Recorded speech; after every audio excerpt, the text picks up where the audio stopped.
Note कीजिएगा, note कीजिएगा, पहला इंपॉर्टेंट पॉइंट लिखिएगा।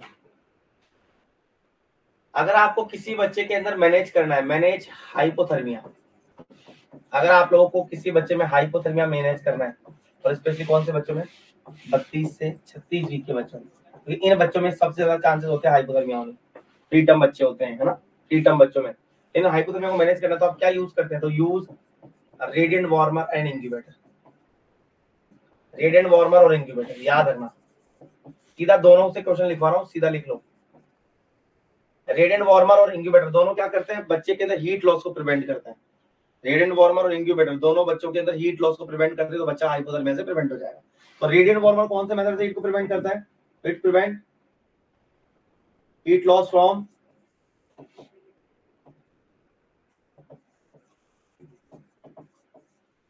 Radiation method. याद रखना, R for radiant warmer, R for radiation method, बस सीधा लिख लो।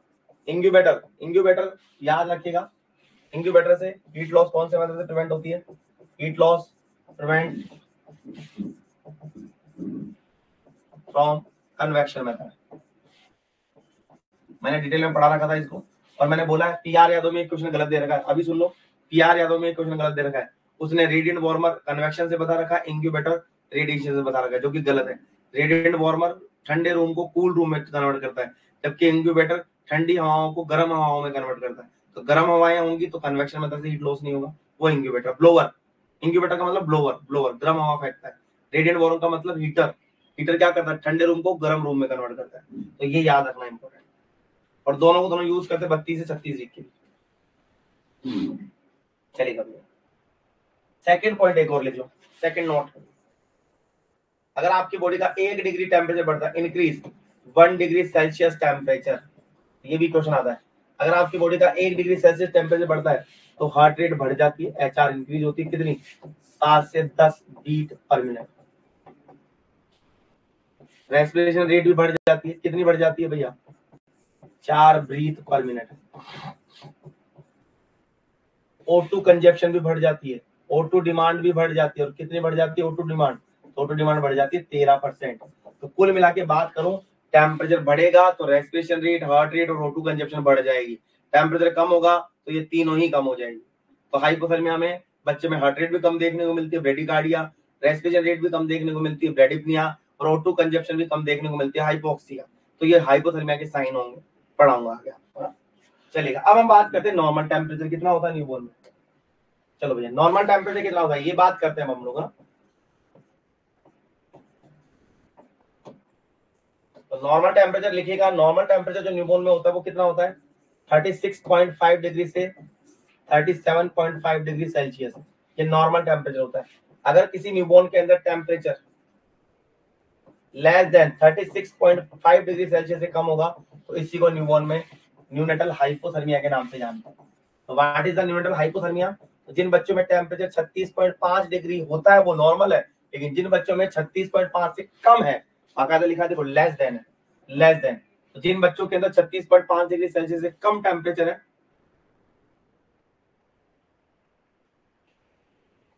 हाँ हाँ बिल्कुल बिल्कुल, मैंने, अरे आपको समझ में तो आ रहा है ना, ये तो बताओ मुझे। वाइटल्स पढ़ाऊंगा, वाइटल्स के बाद में ब्रेक दे दूंगा, ठीक है। आपको समझ में आ रहा है कि नहीं ये तो बताओ मुझे, मैं फास्ट रिवीजन करवा रहा हूँ आपको ना, और वैसे मैं सारी चीज पढ़ाऊंगा, एक भी चीज नहीं छोड़ूंगा।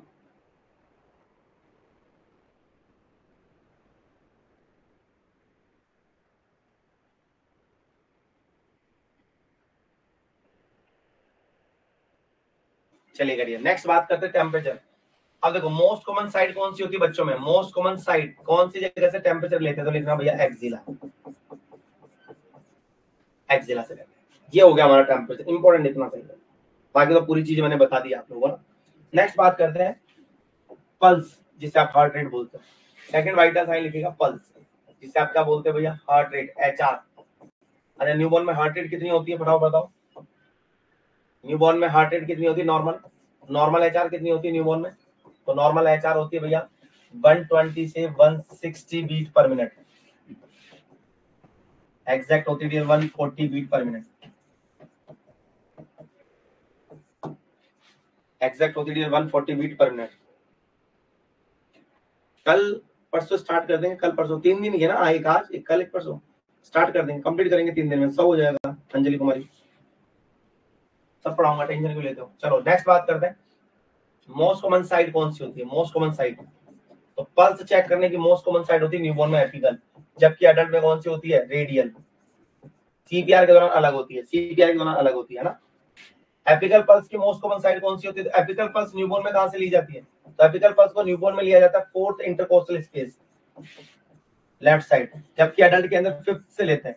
अडल्ट में लेते हैं पांचवें इंटरकोस्टल स्पेस पे, न्यूबॉर्न में लेते हैं हम लोग न्यूबॉर्न के अंदर कहां से लेते हैं, फोर्थ इंटरकोस्टल। हाँ बहुत सारी जगह 110 से 160 ही मिलेगी, बट एक्यूरेट 120 से 160 होती है अंजलि, ठीक है चलेगा। तो न्यूबॉर्न में फोर्थ इंटरकोस्टल स्पेस से लेते हैं, अडल्ट में फिफ्थ इंटरकोस्टल स्पेस से लेते हैं।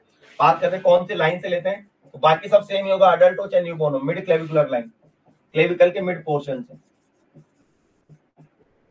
हार्ट का कौन सा पार्ट होता है या एरिया ऑफ हार्ट कौन सा होता है, तो एरिया ऑफ हार्ट होता है मिट्रल एरिया। और मिट्रल एरिया कौन बनाता है, मिट्रल एरिया बनाता है डियर, लिख लेना, मिट्रल एरिया बनाता है अपेक्स ऑफ हार्ट। जो हार्ट का अपेक्स पार्ट होता है ना, वो बनाते हैं। अपेक्स कौन बनाते हैं, दोनों वेंट्रिकल्स बनाते हैं हार्ट के, तो वहां से लेते हैं।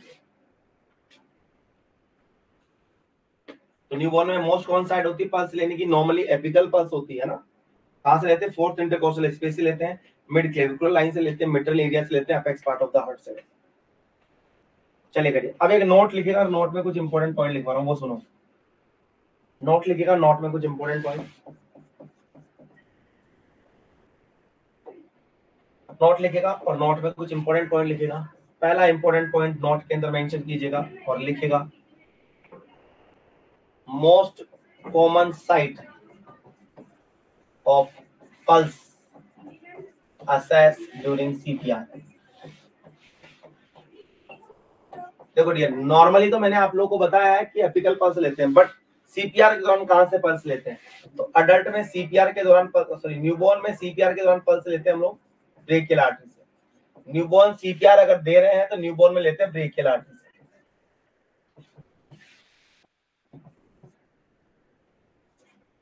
और अगर चाइल्ड में सीपीआर दे रहे हैं, चाइल्ड में लेते हैं डियर फीमोरल आर्टरी से। और अगर अडल्ट में सीपीआर दे रहे हैं, तो अडल्ट के अंदर मोस्ट कॉमन साइट होती है सीपीआर के दौरान पल्स लेने की, वो होती है कैरोटिड आर्टरी। ये मैंने लिखा है बाकायदा, देखो ना, मैंने लिखा है डियर सीपीआर के दौरान की बात कर रहा हूँ, नॉर्मली बात नहीं कर रहा। अब एज से भी कभी कभार क्वेश्चन आ जाता है, तो एज सुनो, अगर 1 साल से बच्चे की एज कम है, 1 साल से कम है, बिलो 1 ईयर, 1 साल से कम है तो लेते हैं न्यूबॉर्न।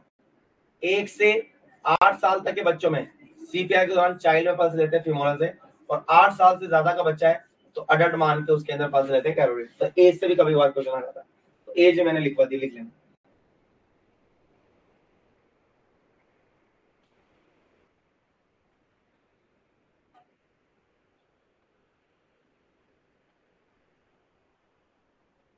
लिख लिया, पहला नोट लिख लिया, पल्स सीपीआर में कहां से लेते हैं। दूसरा नोट लिखिएगा, फिर आप लोगों ने सुना होगा डिगॉक्सिन। डिगॉक्सिन एक ऐसी दवाई है, डिगॉक्सिन एक ड्रग ऑफ चॉइस होती है, जो कि हम देते हैं हार्ट फेलियर में। हार्ट फेलियर में इस डिगॉक्सिन का काम, इंपॉर्टेंट सुनना, काम होता है डियर इसका काम होता है decrease heart rate. Heart rate को कम करती है ये। तो हार्ट रेट आप लोग लगातार हार्ट फेलियर के पेशेंट में डिगॉक्सिन दिए जा रहे हो, वो हार्ट रेट को कम करता रहेगा, कम करता रहेगा। एक टाइम ऐसा आएगा कि आपकी हार्ट रेट नॉर्मल से कम हो जाएगी, पर्सन में डिसअरिथमिया होगा, पर्सन की डेथ हो जाएगी। ठीक कर रहे थे हार्ट फेलियर से, पर्सन की डेथ करवा। तो आपको क्या करना है, इस डिगॉक्सिन को क्या करना है, स्टॉप करना है। कब करना है, stop digoxin when HR, HR सुनो भैया, डिगॉक्सिन को कब स्टॉप करना है, जब आपकी एचआर अडल्ट में, हार्ट रेट अडल्ट में, याद रखना है, अडल्ट में HR less than 60 beat per minute से कम हो जाए तो अडल्ट में स्टॉप कर देना डिगॉक्सिन में। बात करें डियर चाइल्ड में, तो चाइल्ड के अंदर अगर heart rate less than 70 beat per minute से कम हो जाए तो डिगॉक्सिन को बंद कर देना है। बात करो डियर न्यूबॉर्न या इन्फेंट में, तो इन्फेंट या न्यूबॉर्न के अंदर याद रखना, अगर heart rate less than 90 beat per minute से कम हो जाए तो आपको स्टॉप कर देना है। ये भी इंपॉर्टेंट क्वेश्चन है, डिगॉक्सिन को कब स्टॉप करना चाहिए, जब हार्ट रेट कितने से कम हो, तो मैंने आपको बताया। चलेगा। नेक्स्ट अब हम लोग बात कर रहे हैं इंपॉर्टेंट, नेक्स्ट सुनिएगा।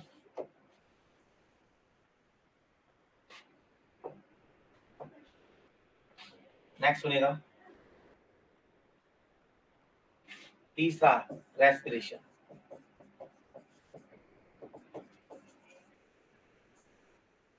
तो नॉर्मल रेस्पिरेशन रेट कितनी होती है न्यूबॉर्न में? आरआर कितनी होती है भैया? 30 से 60 breath per minute. But accurate अगर पूछा जाए तो 40 से 60 ब्रीथ होती है। हम 40 को ही मानते हैं ना, 40 से 60 होती है। बाकी बहुत सारी जगह 30 से 40 दोनों नॉर्मल है, 30 से 60 है ना। अब देखो क्वेश्चन आता है, नॉर्मल रेस्पिरेशन को क्या बोलते हैं? तो नॉर्मल रेस्पिरेशन चाहे हमारे अंदर हो चाहे न्यूबॉर्न में हो, इज नोन एज यूपीनिया। क्या बोलेंगे भैया? यूपीनिया। नॉर्मल रेस्पिरेशन को क्या बोलते हैं? यूपीनिया। अच्छा, जिन बच्चों के अंदर respiration rate more than 60 breath per minute से अगर ज्यादा है तो उससे बोलते हैं टैकिपनिया।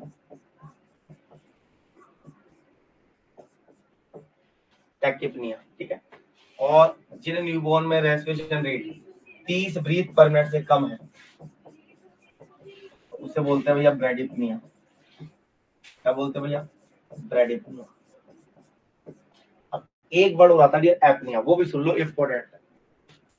बस वाइटा साइन पढ़ा के आपको ब्रेक दे दूंगा।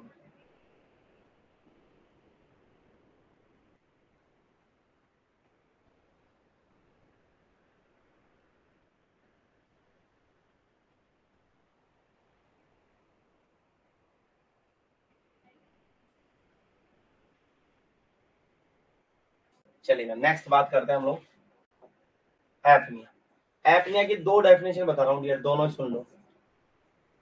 एपनिया होता क्या है? तो सबसे पहले एपनिया के बारे में सुनो।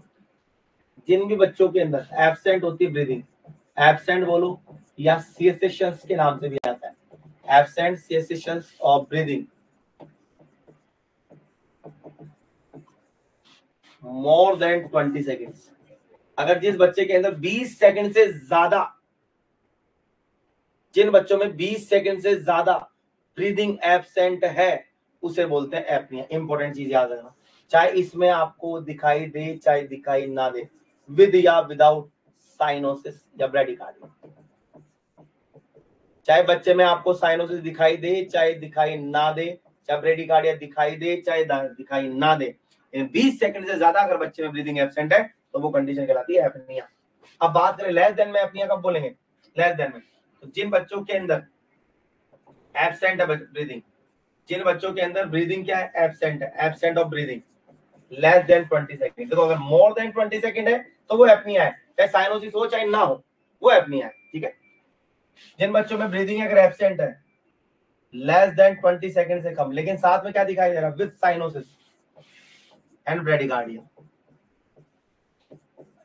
जिन बच्चों में साइनोसिस या ब्रैडिकार्डिया दिखाई दे रहा है और लेस देन 20 सेकंड से कम है तो ऐसी कंडीशन को भी एपनिया बोलते हैं। ऐसी कंडीशन को भी क्या बोलेंगे? एपनिया। तो एपनिया की दो डेफिनेशन, मोर देन 20 सेकंड है, चाहे साइनोसिस हो चाहे ना हो, कोई फर्क नहीं पड़ता, टाइम देखना है। मोर देन 20 सेकंड से ज्यादा है वो एपनिया है। लेस देन में कब बोलते हैं? जब साइनोसिस या ब्रैडिकार्डिया में से कोई एक साथ हो तो वो एपनिया है। और जिन बच्चों के अंदर absent of breathing, absent of breathing less than 20 seconds without cyanosis, बच्चे में साइनोसिस है ही नहीं और ना ही ब्रैडिकार्डिया है, तो क्या इसको एपनिया बोलेंगे क्या? तो याद रखना कि इसको एपनिया नहीं बोलेंगे, this is the normal condition. क्या है भैया? ये नॉर्मल है। तो अब मैंने आपको दो डेफिनेशन तो एपनिया की बताई, एक नॉर्मल बताई। जिन बच्चों में 20 सेकंड से ज्यादा है वो एपनिया है, चाहे साइनोसिस हो चाहे ना हो, ब्रैडिकार्डिया हो चाहे ना हो, वो एपनिया है। जिनमें 20 सेकंड से कम है लेकिन साथ में साइनोसिस ब्रैडिकार्डिया है तो वो एपनिया है। जिनमें 20 सेकंड से कम है साथ में साइनोसिस और ब्रैडिकार्डिया नहीं है वो नॉर्मल है। तो ये होता है रेस्पिरेशन। नेक्स्ट है लास्ट पॉइंट, ब्लड प्रेशर। सुनो भैया, ब्लड प्रेशर लास्ट है, फोर्थ वाइटल है ब्लड प्रेशर। ब्लड प्रेशर तो न्यूबॉर्न में नॉर्मली बीपी कितना होता है? नॉर्मल बीपी कितना होता है न्यूबॉर्न में? तो न्यूबॉर्न में नॉर्मल ब्लड प्रेशर कितना होता है? नॉर्मल बीपी कितना होता है न्यूबॉर्न में? तो न्यूबॉर्न में नॉर्मल हमारे अंदर कितना होता है? 120 से 80, जबकि न्यूबॉर्न में कितना होता है, लिखना भैया 60 to 80 upon 40 to 50 mm of Hg। अगर एक्यूरेट कोई पूछे तो बताना है 80 अपॉन 50 mm ऑफ Hg। ये नॉर्मल न्यूबॉर्न का बीपी है भैया, mm ऑफ Hg।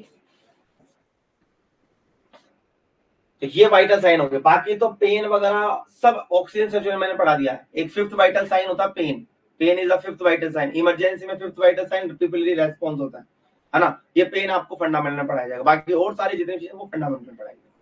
तो ये हमारा कंप्लीट हो गया। ये न्यूबॉर्न में 2 टॉपिक पढ़ लिए, पहला ब्लड वैल्यूज, दूसरा वाइटल साइन। अब हम पढ़ेंगे फिजिकल पैरामीटर ऑफ न्यूबॉर्न, ये आफ्टर ब्रेक पढ़ाऊंगा। यहां तक किसी को कोई डाउट है क्या, यस या नो? यहां तक किसी को कोई डाउट है क्या? कल हम जनरल पीडियाट्रिक पढ़ेंगे, परसों सिस्टमेटिक पढ़ेंगे, हो जाएगा हमारा। किसी को कोई डाउट है क्या, यस या नो?